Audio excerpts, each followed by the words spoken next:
Muy buenas noches a todas y todos. Tengan una cordial bienvenida a la conferencia de prensa del día de hoy, miércoles 24 de marzo. Son exactamente las 7 de la noche, por lo que vamos a iniciar con la transmisión desde Palacio Nacional, aquí en la Ciudad de México. Como informábamos el día de ayer, el doctor Hugo López-Gatell, su secretario de Prevención y Promoción de la Salud, acudió al estado de Campeche, en donde el día de hoy por la mañana se llevó a cabo la sesión del CONAEDO. Así que esta noche nos acompaña tanto el doctor Hugo López-Gatell como el doctor Ruy López Ridaura, director general del SENAPRESE, a través de la videoconferencia. Estimado doctor López-Gatell, doctor López Ridaura, buenas noches. Bienvenidos. Muchas gracias. Y bueno, de seguro nos estarán compartiendo información muy importante y relevante de lo ocurrido en la agenda de trabajo el día de hoy en el estado de Campeche. Vamos entonces a iniciar con el componente técnico, actualizando las cifras y las estadísticas, y posteriormente también, muy importante, la estrategia nacional de vacunación a cargo del doctor López-Gatell. El día de hoy tenemos 2.403.867 personas que estimamos son casos de COVID-19 en base al CISBER y están distribuidas en la curva azul por su fecha de inicio de síntomas para cada una de las semanas epidemiológicas. Continuamos con un descenso continuo de 9 semanas al corte de la semana 10 y una disminución entre las últimas 2 semanas graficadas que se mantiene en un menos 26%, una reducción de las importantes que hemos tenido en últimas semanas. Nuestro indicador de casos activos estimados igualmente se mantiene bajo, se mantiene en 1%, y esta proporción es obviamente la actividad epidémica más reciente y por ende también el grupo de personas de las cuales obviamente puede continuar todavía activa la epidemia. Hoy día también actualizamos 767.979 personas que ya tienen el esquema completo de vacunación y por lo tanto están integrando e incrementando cada vez más el grupo obviamente de personas ya protegidas que esperamos no tengan que enfermar, al menos no de manera grave, de COVID-19. Si vemos la siguiente diapositiva, presentamos la actualización también de la evolución diaria de la hospitalización. Para el día de hoy es un 21% la ocupación nacional, en base al descenso importante que habíamos tenido el día de ayer, pues se evidencia un incremento de 2 puntos porcentuales, pero obviamente el 21% como media nacional es bastante bajo para efectos de lo que habíamos venido viendo en semanas previas, y ahí podemos ver reflejada claramente esa tendencia descendente que todavía se mantiene. Si vemos la siguiente diapositiva, enfocamos en las camas generales para los pacientes más graves y por entidad federativa. Solo 4 de ellas están en el grupo entre 30 y 49% de ocupación. No tenemos ninguna entidad que tenga más de la mitad de sus camas ocupadas y la gran mayoría, es decir, 28 entidades, tienen inclusive menos del 30% de ocupación, lo que nos deja a nivel nacional 25.016 camas disponibles y por lo tanto una ocupación nacional del 20%, que es un punto porcentual menos de la ocupación que teníamos el día de ayer. Y si vemos la siguiente diapositiva, donde actualizamos camas con ventilador, vamos a ver que entre 30 y 49% están solamente 6 entidades, tampoco tenemos ninguna entidad que haya superado el 50% de ocupación y 26 de ellas tienen inclusive menos del 30% de ocupación.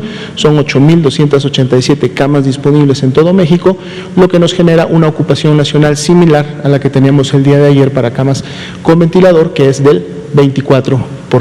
Le damos entonces ahora la palabra al doctor Hugo López-Gatell para el componente de vacunación.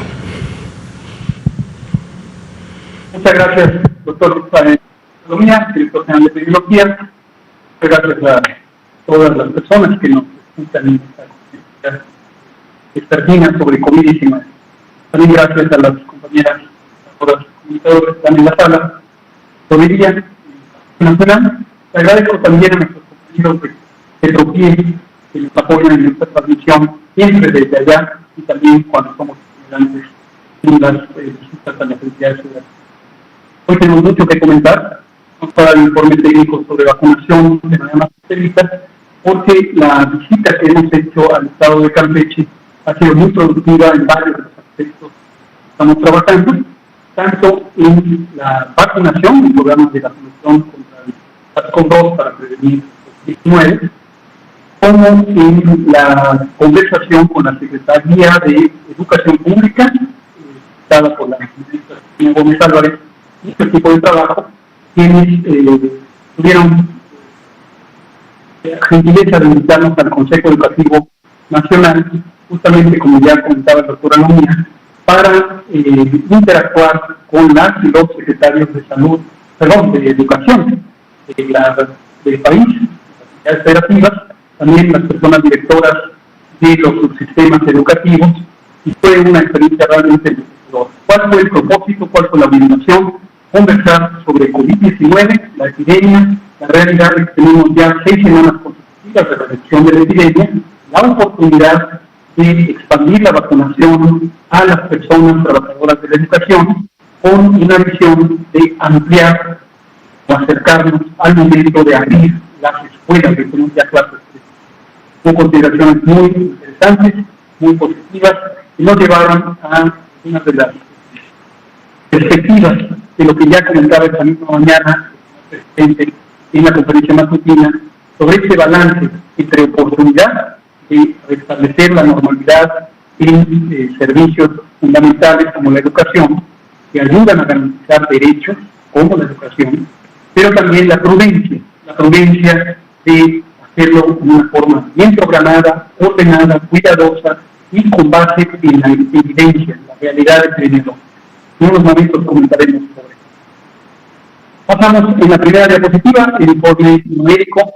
Hoy se aplicaron 105.291 dosis de vacunas contra el virus SARS-CoV-2 para prevenir COVID hasta las 16 horas, hasta las 4 de la tarde, momento en que se hizo el corte de información para preparar esta conferencia. Pero como ocurre en varias otras ocasiones, les recuerdo que este corte de información generalmente está considerando un número menor a las vacunas que realmente se ponen, y pueden ustedes apreciar cómo se ha ido actualizando día con día la gráfica que aparece en este momento en sus pantallas y que muestra que estamos vacunando en un promedio de 210.000 vacunas por día. Aquí quiero aprovechar para hacer un comentario y anticiparle a lo que ya vemos como una pequeña ola de infodemia, es decir, de este esfuerzo de confundir, de manipular la información para desviar.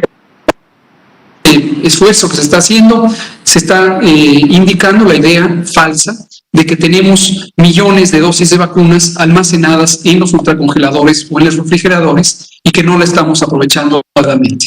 Notamos esta tendencia en algunos medios de comunicación, también en las redes sociales, y queremos alertar a la población que no se deje confundir. Es falso que estemos acumulando vacunas. Lo que está ocurriendo, y vamos a desglosarlo en los próximos pocos días con un detalle sobre dónde están en este momento las vacunas, es el proceso de modificación de la dinámica, de la mecánica de administración de las vacunas, que hemos explicado ya varias veces, la acabamos de explicar en la conferencia matutina del martes en el Pulso de la Salud.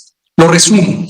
Hemos estado cubriendo zonas rurales, que son poblados dispersos, donde obviamente la velocidad de aplicación de las vacunas está importantemente determinada por el tiempo de desplazamiento de las personas a las unidades de vacunación o bien de las brigadas correcaminos hacia las poblaciones. Esto lleva más tiempo porque obviamente son poblaciones dispersas. Además, hemos tenido un abastecimiento menor en términos del número de vacunas que pueden aplicarse para cubrir a un municipio completo o incluso a una ciudad completa. Y por eso, deliberadamente, conscientemente, quisimos avanzar en la vacunación en las zonas de menor tamaño, de poblaciones de menor tamaño. Estamos a punto de tener la posibilidad, y esto ocurrirá ya en parte durante esta semana e indudablemente durante las siguientes semanas, de tener grandes cantidades de vacunas que llegan a México. Lo vemos con los embarques de Sinovac, con la reciente liberación de casi 1 millón de dosis de CanSino, con la próxima llegada de vacunas de AstraZeneca, que amablemente fueron transferidas por el gobierno de Estados Unidos, y con esto vamos a tener la capacidad de entrar a las ciudades ya en grandes cantidades al aplicar la vacuna. Entonces, por favor, difunda, alerte a la población de esta falsedad de que estamos acumulando vacunas en los refrigeradores. Esto es falso y, desde luego, es una intención de demeritar la estrategia de vacunación. En la siguiente diapositiva lo que vemos es el número acumulado hasta hoy, 24 de marzo. Tenemos 6.119.298 dosis aplicadas. Una proporción importante son primeras dosis, sobre todo en la población adulta mayor, y otras son ya segundas dosis, sobre todo en las personas trabajadoras de la salud. Esto representa en este momento, en la siguiente diapositiva lo podemos ver, el 63% de los embarques que hasta el momento hemos recibido. Y esta diferencia es lo que ya comentaba hace un momento, esta diferencia entre los 9.758.845 dosis recibidas y las 6.100.000, casi 120.000 aplicadas, es justamente los embarques que han llegado más recientemente, que han llegado en cantidades millonarias, literalmente hablando. En la siguiente diapositiva, como ya es costumbre, vemos el desglose. Vean ustedes cómo hemos seguido avanzando en identificar y vacunar al personal de salud, sobre todo de primera y segunda líneas. Estamos en espera de que fluya la información por parte de las secretarias y secretarios de salud y las entidades federativas sobre los censos validados en donde tengamos la certeza de quién está en la primera y segunda línea de COVID, de riesgo de exposición a COVID. En el segundo componente vemos lo que ocurre aquí en el hermoso estado de Campeche. Se han vacunado ya 22.290 personas trabajadoras de la educación, no solamente maestras y maestros, sino otros trabajadoras y trabajadores que trabajan en el ámbito educativo y que están en la exposición con la población. En esta visita podemos constatar un magnífico trabajo de organización, de ejecución, de supervisión y de participación ciudadana por parte de las unidades Correcaminos, de las brigadas Correcaminos. Comentaremos de esto en unos minutos, tanto yo como el doctor López Ridaura. Y finalmente el componente de personas adultas mayores, que representa la fase 1 del plan de vacunación. Recordar que el objetivo de vacunar a personas adultas mayores fundamentalmente va a contribuir a reducir la mortalidad. Cuando logremos vacunar 20% de las y los mexicanos, habiendo empezado por las edades más avanzadas, estaremos logrando reducir 80% la mortalidad por COVID-19 en México. 4.476.556 primeras dosis y casi 150.000 segundas dosis, que representan el 3% de las personas adultas mayores. Cuando lleguen los momentos, de acuerdo al calendario recomendado de vacunación en segunda dosis para cada uno de los tipos de vacuna, se estarán vacunando ya en mayores cantidades adultos mayores con la segunda dosis, pero por el momento son mayormente las primeras dosis. En la siguiente filmina, lo que podemos ver es los eventos supuestamente asociados a vacunación e inmunización, y seguimos notando este patrón de gran estabilidad y además de escasos eventos que han estado ocurriendo. Mayormente se trata de reacciones esperables, reacciones menores, a lo mejor dolor en el sitio de inyección, náusea, sensación de dolor, debilidad, mareo, este tipo de reacciones que sabemos ocurren cuando una persona está sujeta a vacunación, el estrés, el calor, la propia reacción inmune que puede darse a veces en los siguientes días. Las reacciones leves suelen ocurrir el primer día y podría ser que en los días posteriores aparezca, por ejemplo, fiebre como parte de la respuesta inmune. Menos del 1% de los casos son casos de consideración, son casos que ameriten alguna atención médica más avanzada. Esto también ha sido muy estable. Y lo que vemos es que algunas personas han requerido hospitalización por periodos muy cortos. La siguiente, por favor. Hoy también tuvimos buenas noticias con el arribo del segundo segmento del embarque de Pfizer-BioNTech, que nos llega todas las semanas. Ayer martes tuvimos un primer embarque de varios centenas de miles de dosis, que hoy se complementan con estas 170.625 para un total que rebasa las 600 dosis. Y esto lo que nos permite, concretamente, pero son 487.500 ayer, martes, y hoy estas 170.625. Esto lo que permite es mantener un ritmo de abastecimiento de la vacuna Pfizer que nos ayuda a ganar de la manera más eficiente en la distribución de la vacuna. En los otros casos, el abastecimiento no tiene esta regularidad semanal, pero como ya comentábamos con los casos de las vacunas Sinovac y CanSino, el hecho de que lleguen en grandes cantidades nos ayuda a tener desplazamientos territoriales más importantes y desde luego coberturas más rápidas. También sabemos, hemos tenido conversación, colegas de Rusia, el Fondo Ruso de Inversión Directa, el gobierno de Rusia, que nos indican que ya está preparando el nuevo abastecimiento programado de acuerdo con el convenio, con el contrato de la vacuna Sputnik V. En la siguiente imagen lo que vemos es lo que reportamos exactamente todas las noches también, de este 9.758.845 dosis de vacunas. Se distribuyen, como aparece en la pantalla, mayormente las de Pfizer, que son las primeras que llegaron, enseguida AstraZeneca, del embarque comprado al Instituto Serológico de la India, las 3 millones de vacunas Sinovac, las 400.000 dosis de Sputnik V y el elemento más reciente, CanSino, con 940.470, que se estarán aplicando, las más recientes, ya esta semana y la próxima. En la siguiente, recordamos a toda la población, le recordamos a usted, recordamos a ti, esperar turno, muy importante. Todavía hemos detectado, en algunos casos, nos ocurrió aquí en la península de Yucatán el fin de semana próximo pasado, que algunas personas, sobre todo de zonas urbanas, se desplazaron hacia incluso otras entidades federativas. De Mérida vinieron aquí a Campeche, personas en diversas camionetas, personas que venían mayormente de zonas urbanas y venían buscando su vacuna. Por favor, esperen.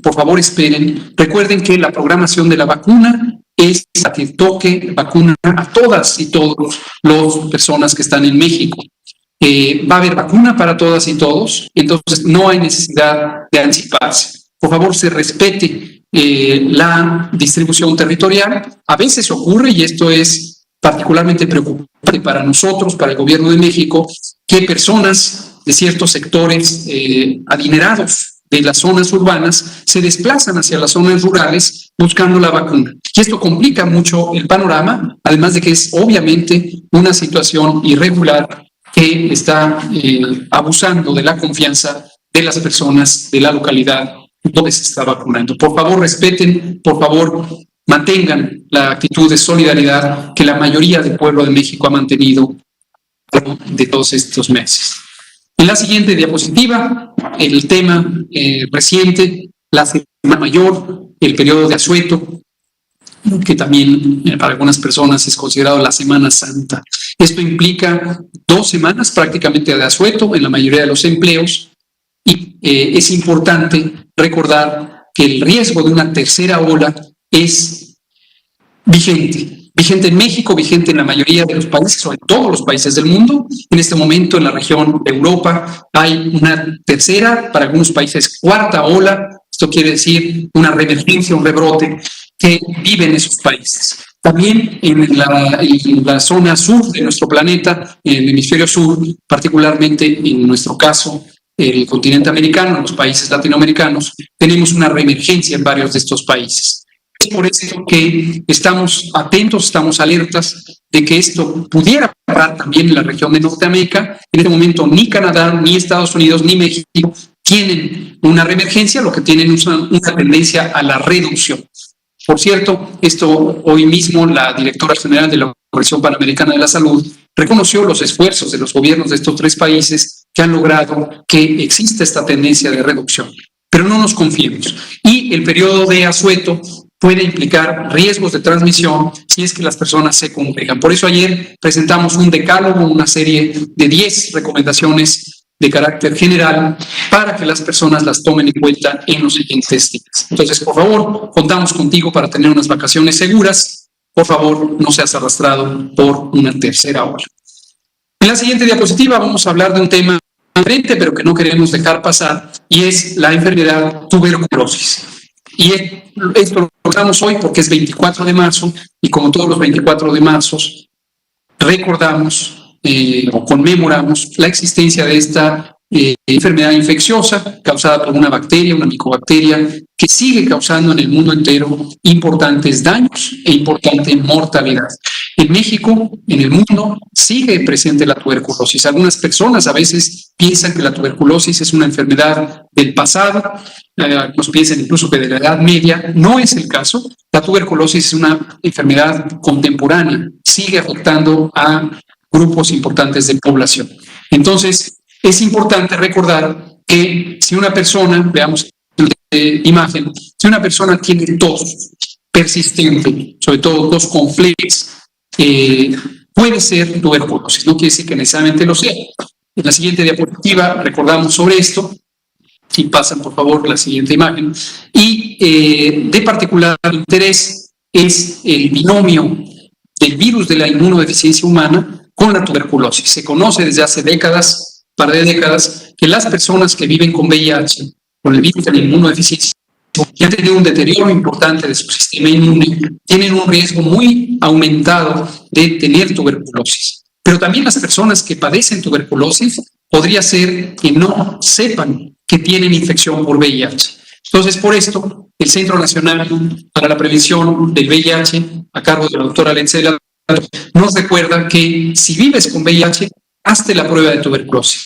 Si vives o tienes tuberculosis, hazte la prueba de VIH. Es importante este abordaje cruzado de las dos enfermedades y recordamos que tanto el diagnóstico como el tratamiento son gratuitos en México para todas las personas.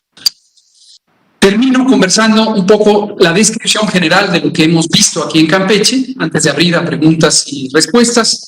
En este momento que tenemos todavía varios minutos, son las 19:22.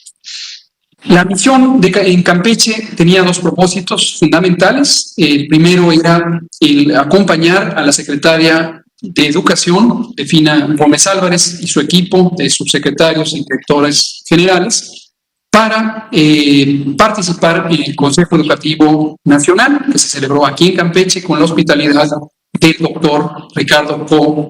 Cambrils, secretario de Salud del Estado. Y también conversar con las autoridades tanto de salud como de educación de Campeche, con el propio gobernador Carlos Miguel Aiza, sobre la perspectiva de que Campeche pudiera abrir las escuelas siendo el primer estado que lo haga. La conversación, como ya decía, fue muy productiva en todos y cada uno de los ámbitos. Vimos un trabajo magnífico del gobierno del estado de Campeche de planeación, de programación, de reflexión sobre los riesgos y también sobre los beneficios de esto.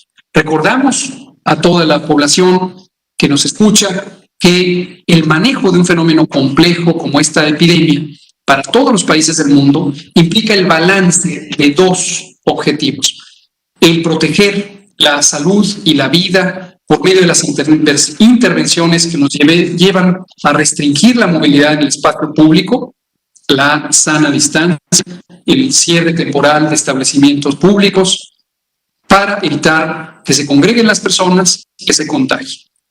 Pero eso tiene consecuencias sobre la economía, sobre las economías populares, sobre la actividad social, incluyendo aquella importante que está ligada a los derechos, como la educación, o la propia salud, que se ve también afectada por estas restricciones de la movilidad.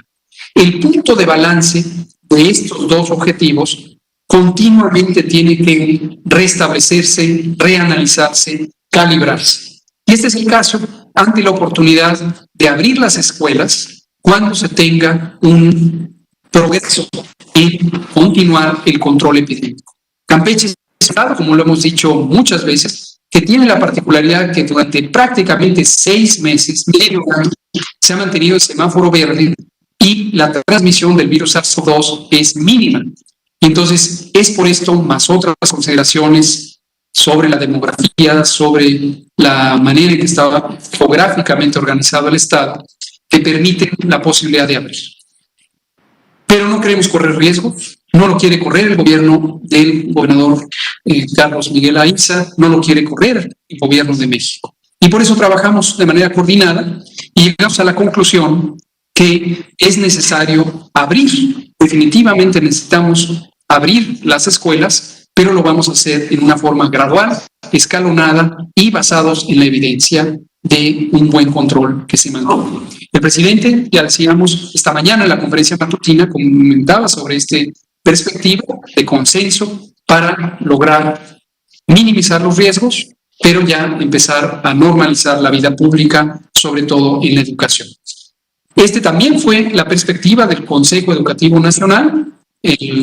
Todas las secretarias y secretarios de salud que participaron en él, estaban todas las entidades federativas, no todo el mundo usó la palabra, pero quienes lo hicieron tenían esta misma perspectiva. Se abrir, pero de una manera ordenada, de una manera programada y gradual.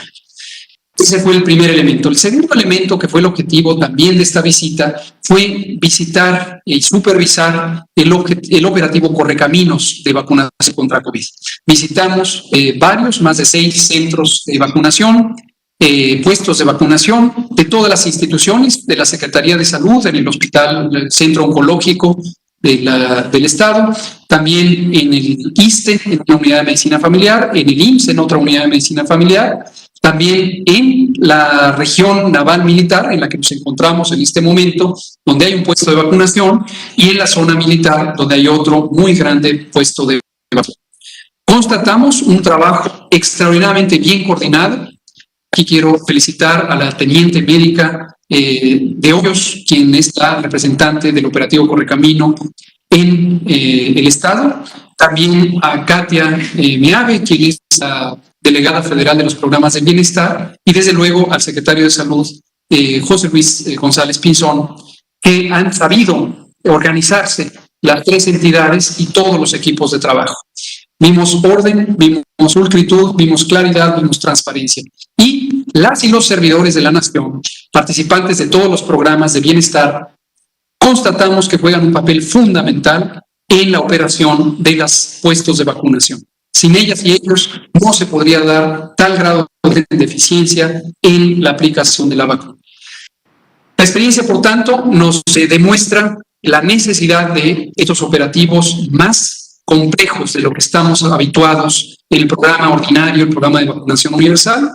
También nos demuestra la participación ciudadana y también la posibilidad de expandir la vacunación a territorios muy diversos, zonas rurales dispersas. En esta ocasión no tuvimos la oportunidad de visitar, pero también en las zonas urbanas complejas, donde hay asentamientos humanos más extensos.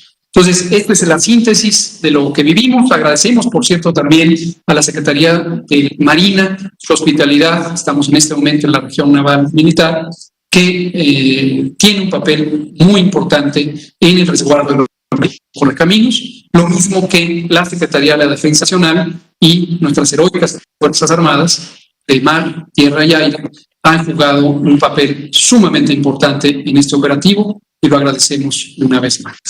Vamos a abrir a preguntas y comentarios. Le pedimos al doctor Alomía si lo coordina, y tanto el doctor como el doctor Alomía o yo contestaremos. Por favor, doctor Alomía.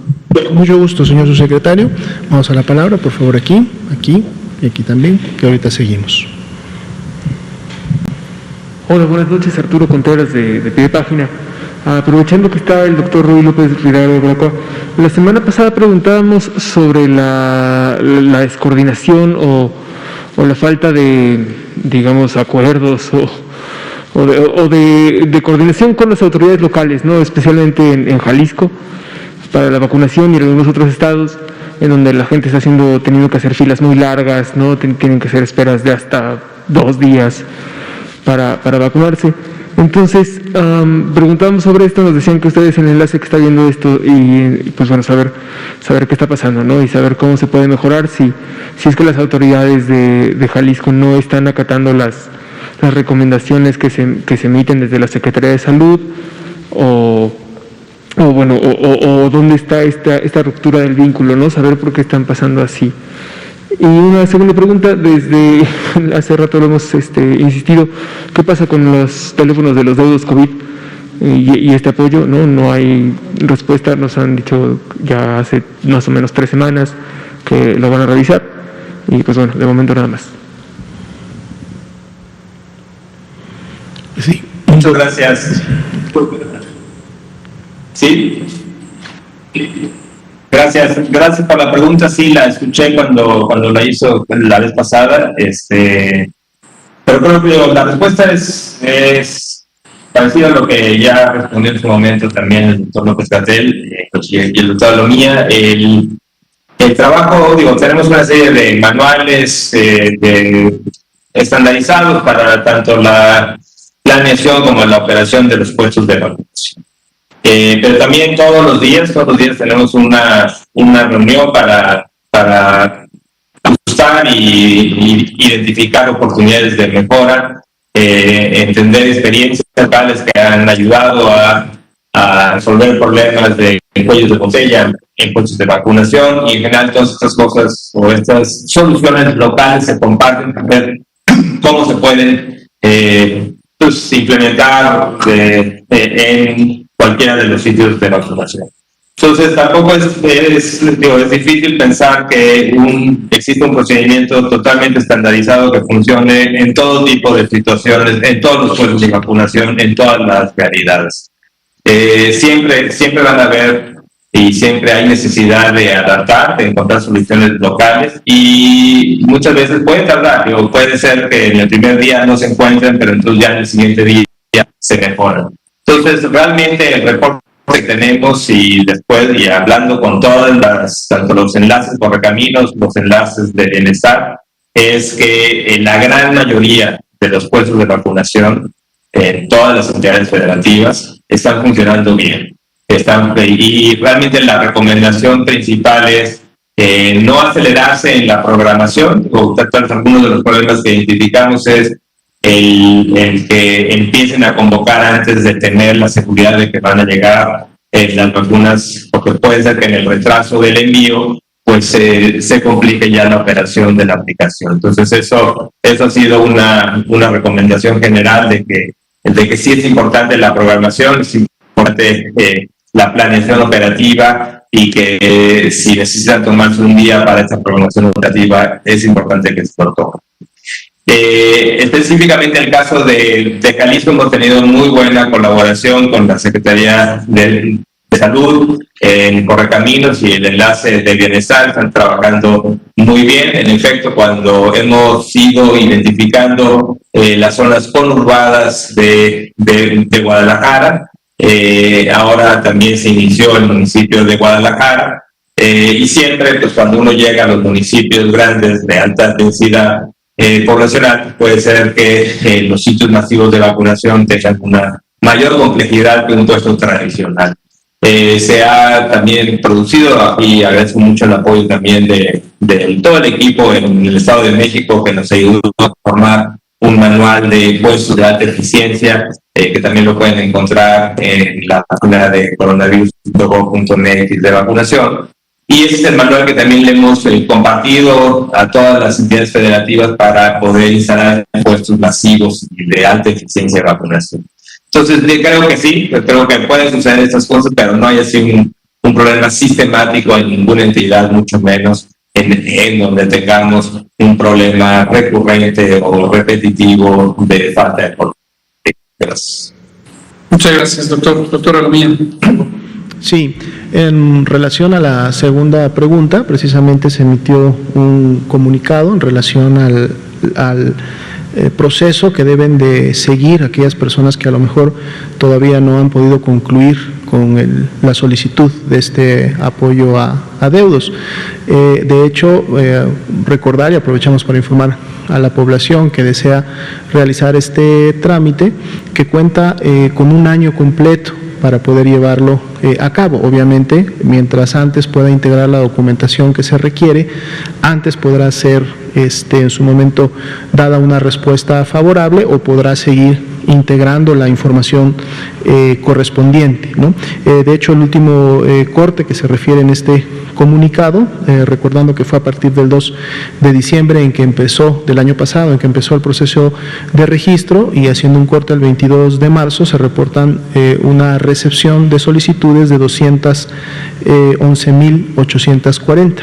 de las cuales ya 85.496 han sido aprobadas, y dado que cumplieron satisfactoriamente con la entrega de todos los documentos, se están revisando 26.472, y bueno, el saldo restante son solicitudes que se han rechazado, pero reiteramos, las personas tienen todavía un año de plazo para poder corregir o complementar la información que se les haya pedido, y toda la información y todo el trámite se puede continuar realizando en la página oficial ya comentada, www.deudoscovid.gov.mx, y ahí también obviamente hay enlaces y tramos de comunicación para poder resolver algunas otras dudas.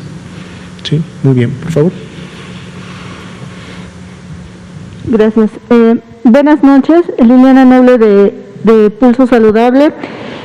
Doctor Gatell, quisiera que nos pudiera ayudar, si nos puede comentar exactamente si ya va a haber reapertura de las escuelas de esta forma escalonada, a partir de cuándo, si nos puede platicar un poquito cómo va a ser esta forma escalonada.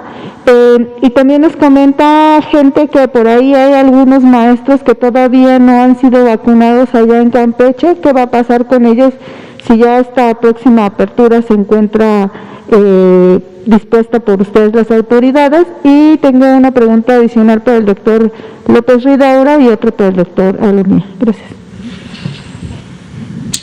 Gracias, Liliana, en nombre de Pulso Saludable, con mucho gusto. Sobre la apertura de escuelas, el Consejo Educativo Nacional, que preside la Secretaría de Educación, como decía, tuvo un muy jugoso, muy enriquecedor intercambio de puntos de vista técnicos. Por cierto, felicito a las y los secretarios de Educación Pública del país por el nivel tan elevado que tienen en sus conceptos, en su responsabilidad, en el ejercicio de su responsabilidad y en la oportunidad y calidad de sus propuestas técnicas, también las que atañen al campo de la salud y la protección de las personas. Lo que ocurrió llevó a una decisión general de seguir trabajando con el Estado de Campeche, con el gobierno de Campeche, en un plan que elaboró el propio gobierno de Campeche y que nos fue presentado ayer en una reunión de trabajo, ayer por la noche. El plan considera etapas muy bien definidas, se han identificado ya incluso poblados cuyas escuelas podrían empezar a abrir en una primera fase, seguidas de unas fases posteriores, las condiciones que se necesitan para que estas escuelas abran.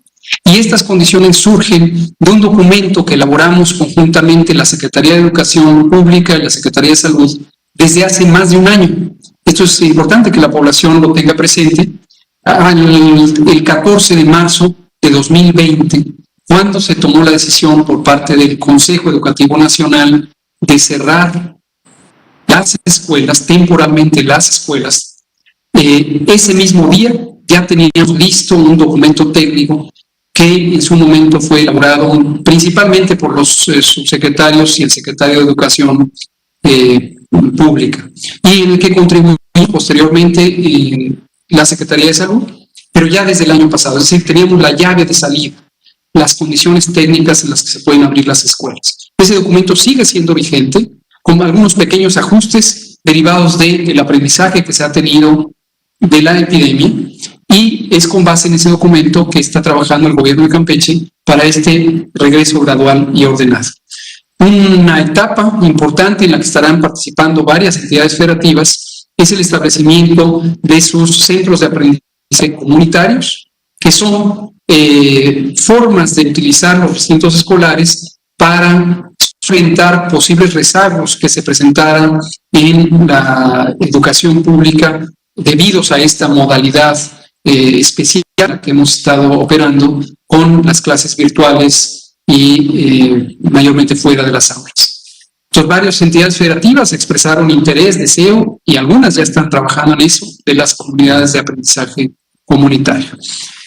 Sobre fechas específicas de otras entidades federativas diferentes a Campeche, en general, el Consejo Educativo nos pidió una opinión técnica y la dimos, y es la siguiente: tratar de no abrir inmediatamente después de la Semana Santa, porque la Semana Santa implica la posibilidad de que las personas que se desplacen territorialmente hacia otras regiones pudieran tener contagios, ya sea llevar el contagio o traerlo consigo, y entonces que en el momento en que regresan a su sitio de residencia pudieran contagiar. Si se abren las escuelas inmediatamente después de la Semana Santa, es altamente probable que habría reactivación de la epidemia. Entonces hay que diferirlo por lo menos un par de semanas, es 2 periodos de incubación del virus. Y conforme el semáforo de riesgo COVID vaya pasando a verde, entonces las entidades estarán activando ya sus preparaciones, sus protocolos de preparación al respecto. Entonces, se tiene toda la mecánica, pero las fechas específicas dependen de la realidad epidémica. No queremos forzar por una decisión administrativa la apertura, esta depende de la realidad epidémica de las entidades. Sobre la segunda pregunta, sabemos que hoy algunos medios de comunicación generan una importante información sobre el tema de la vacuna Sputnik o la presunta vacuna Sputnik que presuntamente se le intentaba llevar a otro país en una forma ilegal, presuntamente ilegal.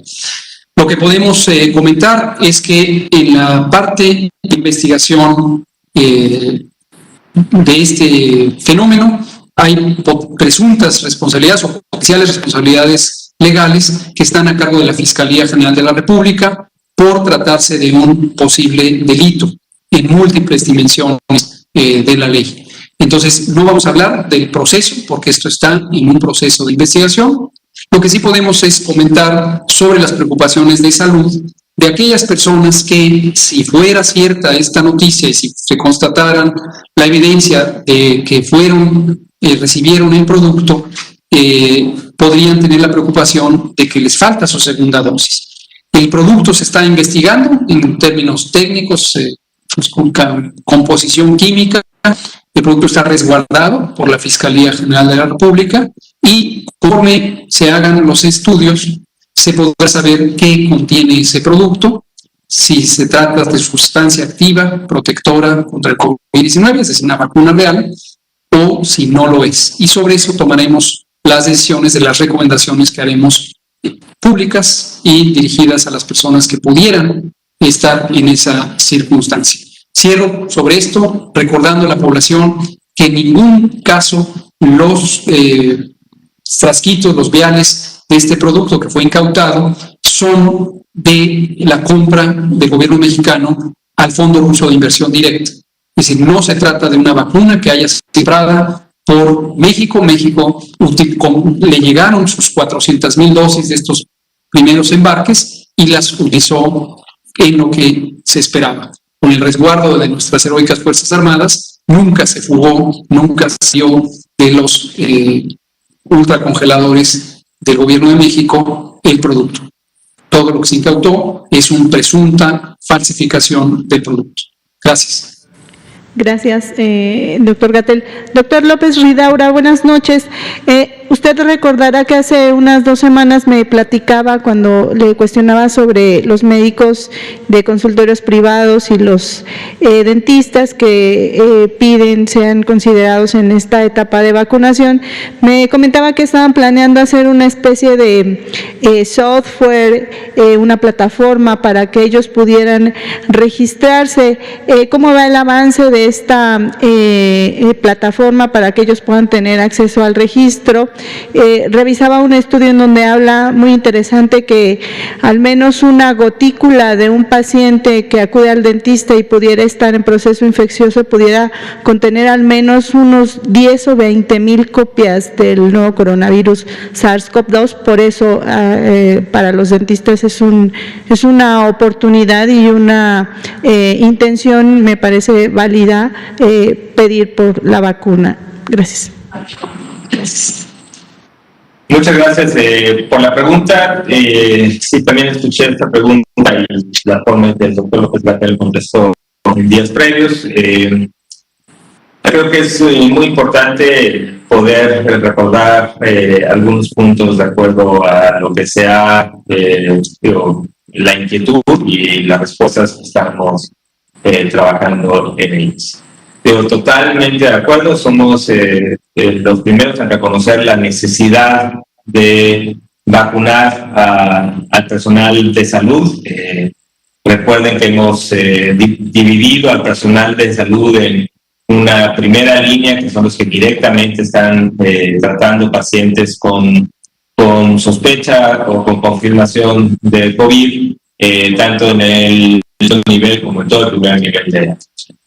Y los de segunda línea son los que en general están en contacto con pacientes, pero que no tienen sospecha del COVID, y por eso se les ha puesto en esta segunda línea de prioridad, pero igualmente prioridad.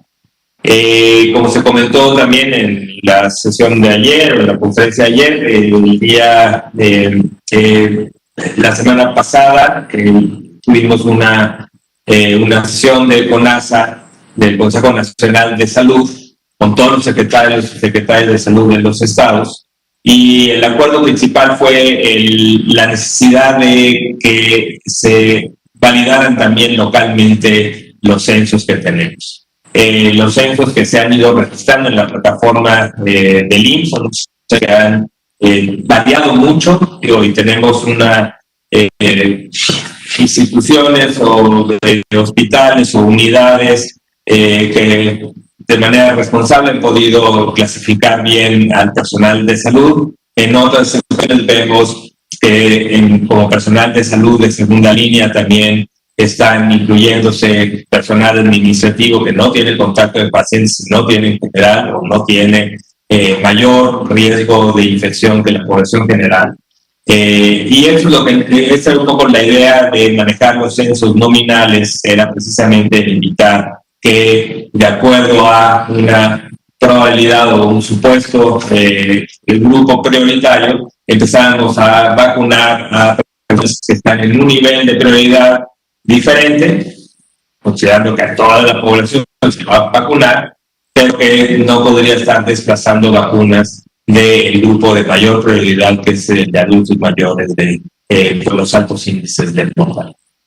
Entonces, el acuerdo, más que una plataforma, se acordó que las secretarías de salud de los estados también tenían la necesidad y la responsabilidad de validar los censos de personal de salud que trabaja en el ámbito privado y que no trabaja en el público. En el público en general están ya más validados, más completos, pero sí les pedimos a cada una de los secretarios y secretarias que con base en la información local, colegios locales, profesionales de las diferentes profesiones que definan a ese gran grupo del denominado personal de salud, que recabaran los censos, se validaran para poderlo tener en ese censo general que está coordinando el IMSS, y así poder ir cubriendo paulatinamente y progresivamente, junto con la vacunación de adultos mayores, la vacunación en este personal de segunda línea. Entonces, en eso estamos trabajando. Ya se capacitó también a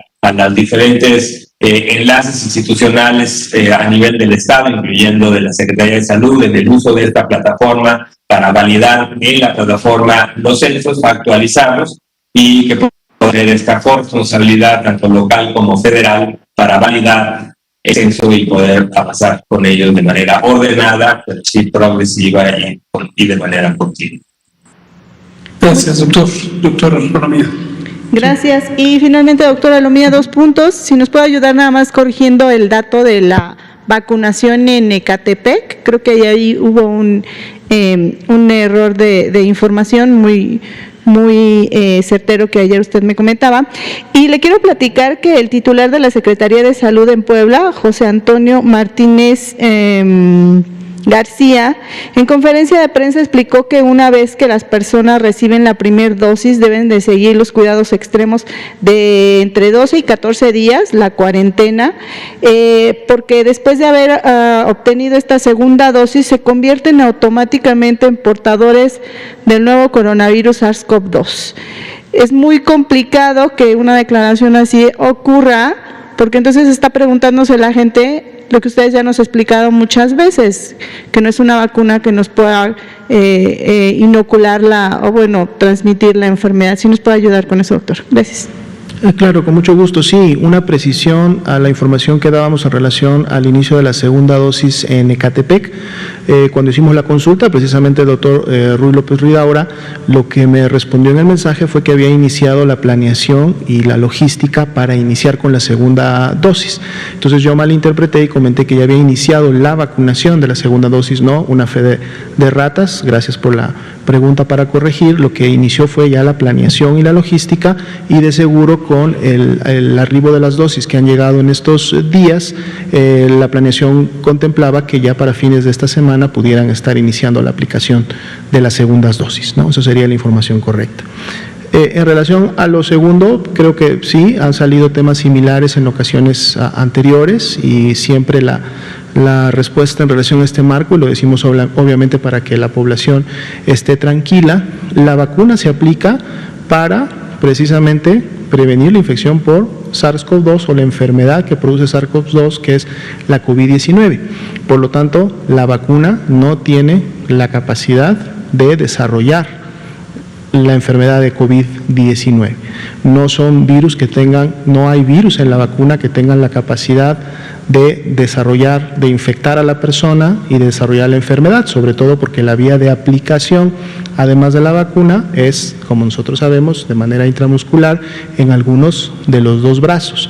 La infección por el virus SARS-CoV-2 que produce la COVID-19 es transmisión de persona a persona por la vía aérea, en donde el virus SARS-CoV-2 llega a las vías respiratorias de una persona susceptible, obviamente, y entonces le produce la enfermedad. Por lo tanto, no existe la estación o en su momento el estado de portador para una persona que ha sido vacunada.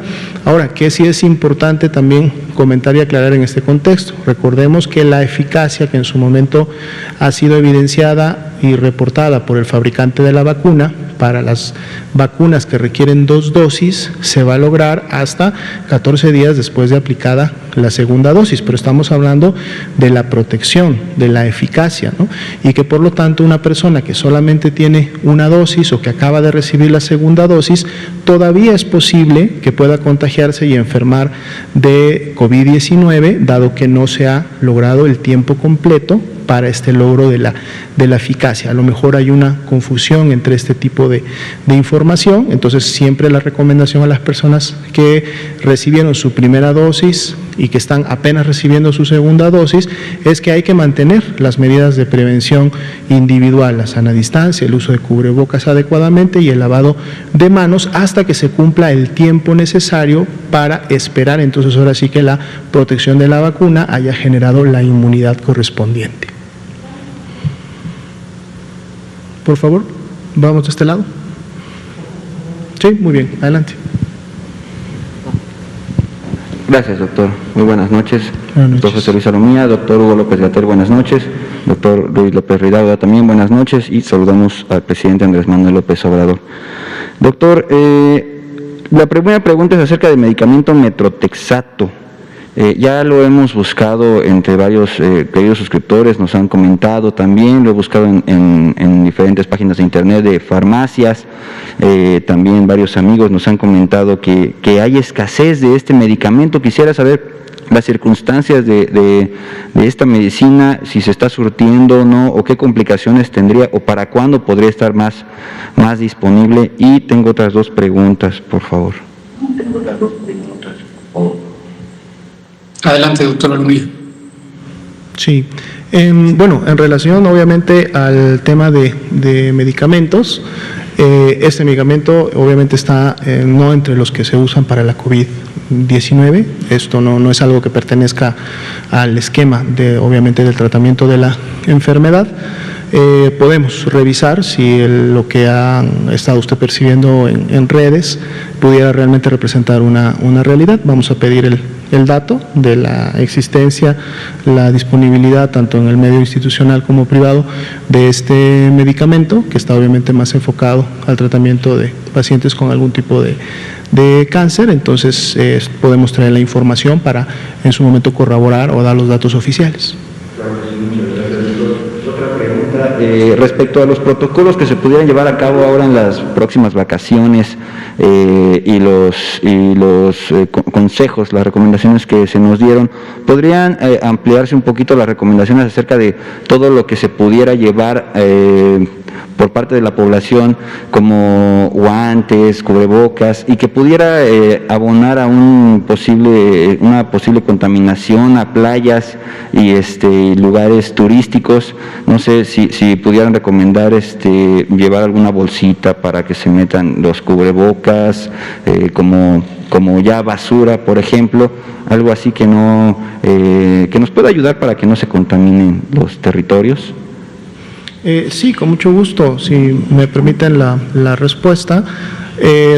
Aprovecho la pregunta, de hecho, para nuevamente aclarar, y esto es muy importante, el uso de guantes no es algo que se recomiende en el medio poblacional como una herramienta, una medida para prevenir la COVID-19. Recordemos, lo dijimos hace un momento, estamos ante una enfermedad que se transmite por la vía aérea. Por lo tanto, los guantes no generan ningún tipo de protección para efectos de esta transmisión. Los guantes se utilizan solamente en el ambiente médico para ciertos procedimientos que se realizan en la atención, sobre todo en el área tanto de primer como de segundo nivel, pero que no tienen una relación directa con la transmisión de COVID-19. En vez de guantes, que no son recomendados, lo que se debe de implementar es el lavado de manos frecuente, ya sea a través de agua y jabón, ya sea a través del uso de alcohol gel, y esto es más eficiente que cualquier tipo de guante. Entonces, de entrada, no deben de llevar guantes a ningún lado, menos obviamente a la playa. Esto no se debe de utilizar y por lo mismo no se generaría obviamente el desperdicio. Los cubrebocas para el uso comunitario, recordemos que están recomendados precisamente los cubrebocas reusables, los cubrebocas de tela. Entonces, obviamente, estos son cubrebocas que uno puede llevar a un espacio abierto, como puede ser una playa o un área recreativa, pero no va a necesitar desecharlo, no va a necesitar generar basura, y de hecho esta sería la recomendación: no llevemos elementos desechables a estos lugares para no incrementar precisamente el desperdicio, sino mejor pongamos en práctica la recomendación más adecuada, que es el uso de cubrebocas de tela en el ámbito comunitario. Recordemos que los cubrebocas quirúrgicos, sobre todo, o los especializados como el N95, también están reservados para el ambiente hospitalario, en donde hay obviamente una mayor interacción con personas potencialmente con la enfermedad de COVID-19, y las N95 específicamente para los trabajadores de la salud que tienen interacción con personas que van a expedir aerosoles, o que sus procedimientos médicos, como ser una intubación o como ser los odontólogos que están trabajando en la vía oral permanentemente, pues es ahí donde se debe de utilizar. No es recomendable para la población utilizar este tipo de elementos, y bueno, de esta manera también estaríamos contribuyendo a evitar el desperdicio.